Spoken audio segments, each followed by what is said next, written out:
Bharatiya Janata party का विधानसभा के अंदर जो विधायकों की संख्या का अगर हम नंबर की बात करें तो 25 है, लेकिन 25 से हमारा आंकड़ा बढ़कर के 34 हो गया जब राज्यसभा का वोट हुआ और उसमें हम जीते हैं।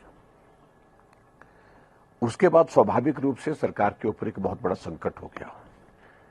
बजट सत्र चल रहा था और बजट सत्र के दौरान अलग अलग जो फाइनेंशियल बिल जो है हमारे, जिस पर वोटिंग होती है और हर बार होती है, उससे बचने का रास्ता निकालने की कोशिश कर रहे थे।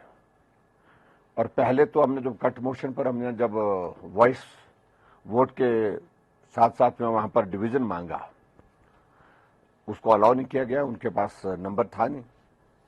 और उसके बाद परिस्थिति ये हुई कि इनके सामने संकट ये हो गया कि बजट पास अगर नहीं हुआ तो सरकार गिर जाएगी। इसके लिए एक ही तरीका था उनके पास कि भारतीय जनता पार्टी के विधायकों का नंबर हम कैसे कम कर सकें। 15 विधायक आज, जिसमें मैं भी शामिल हूं, को सस्पेंड किया गया और विदाउट एनी रीजन। जो रूल्स हैं उसके परिधि में कोई इस तरह का विषय आता ही नहीं है उसमें, क्योंकि हम सस्पेंड तब होते हैं जब हम सदन की कार्यवाही में बाधा डालते हैं, संचालन में बाधा डालते हैं। हम सारे विषयों को लेकर के सदन के अंदर अपनी बात कहने के लिए तैयार, लेकिन उसके बावजूद भी हमारा सस्पेंशन किया गया ताकि कांग्रेस की सरकार बचाई जा सके।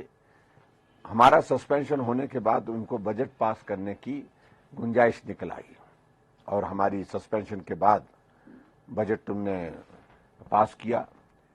और मुझे हैरानी इस बात को लेकर के है कि 68 विधायकों की विधानसभा 100 से ज्यादा मार्शल विधानसभा के अंदर हमको उठाने के लिए, सदन से बाहर करने के लिए वहां पर बुलाए गए और वो हमको उठाने लगे, खींचने लगे।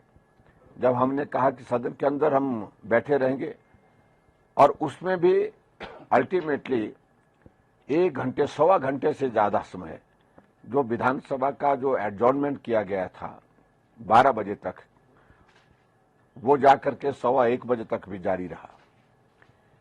सारे नियमों की धज्जियां उड़ा दी गई वहां पर। और विधानसभा के अध्यक्ष महोदय अपने आप को बड़ा कानूनविद मानते हैं। मैं व्यक्तिगत रूप से कुछ कहने नहीं चाहता हूं, क्योंकि आसन के प्रति हमारा सम्मान है, लेकिन जिस तरह से उनने नियमों की विधानसभा के अंदर धज्जियां उड़ाई, आज तक के इतिहास में विधानसभा के किसी अध्यक्ष ने इस सीमा को नहीं लांघा जो वर्तमान में किया गया।